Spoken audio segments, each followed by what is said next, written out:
This is Miss Henderson, and this is a tutorial on limiting reactant problems. So you might see the word limiting reagent. We just mean limiting reactant. What is the whole idea of limiting reactant problems? Well, it's that you have a certain amount of each reactant, and again, we have no molometer in labs, so all of these are going to be given in grams. So we have grams of one reactant and grams of another reactant, and we're going to react them together to produce our two products.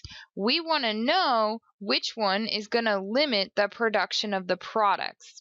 So what we need to know is you need to first start by figuring out molar masses of each of the chemicals that you're going to need. So in this case, because we're trying to compare from grams of one reactant to grams of another, we know that we're going to have to go through moles of each of them.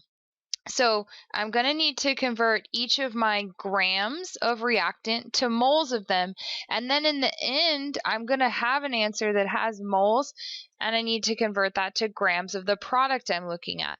So here's my calculation for the molar mass of NH3, which is ammonia.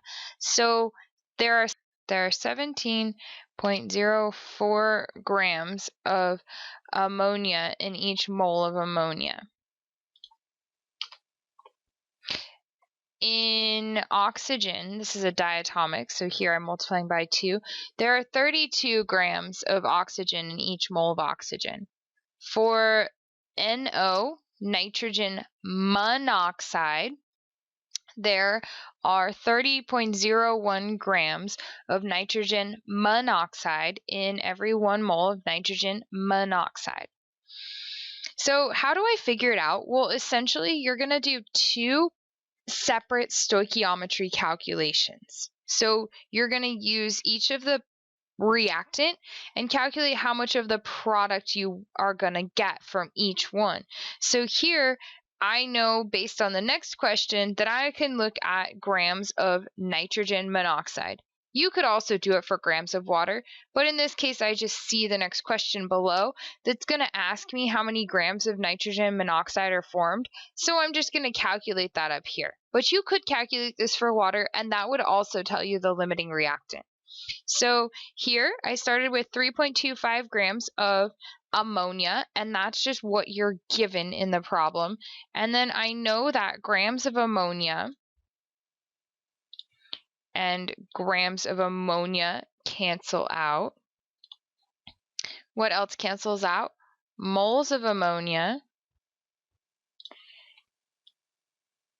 and moles of ammonia. What else cancels out? Moles of nitrogen monoxide and moles of nitrogen monoxide.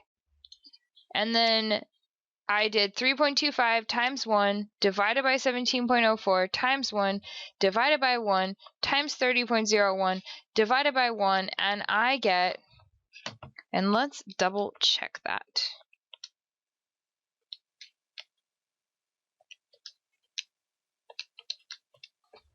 I'm going to get 5.72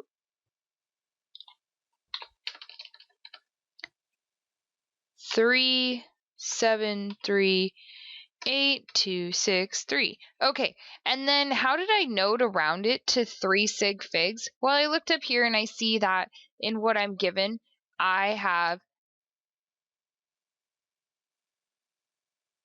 3 significant figures. So I get 3. And then I did a similar calculation, but instead I started with my other reactant, which is the oxygen.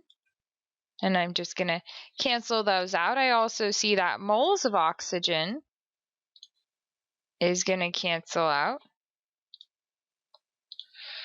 And I see that moles of nitrogen monoxide is also going to cancel out. And that's going to leave me with this big giant number of grams. Well, it's not really a giant number, but I have a lot of numbers after my decimal place, and I know I get to round that to 3.28 because again, I see, oh, I get 3 significant figures, so I'm going to look at who's next to it, and I see it's a 2, so that means I just leave the 8 the same. And I did the same process up here. And so I know that whichever one calculates the least amount of your product is the limiting reactant. So the limiting reactant or the limiting reagent is, and I'm fine if you say the limiting reactant is 3.28 grams of nitrogen monoxide. Oh, sorry. The limiting reactant is the O2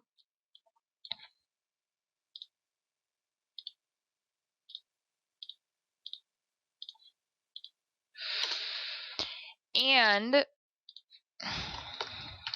there is 3.28 grams of nitrogen monoxide formed. And this would be a perfectly acceptable answer for, say, on a test. And that is how to calculate problems using the limiting reactant.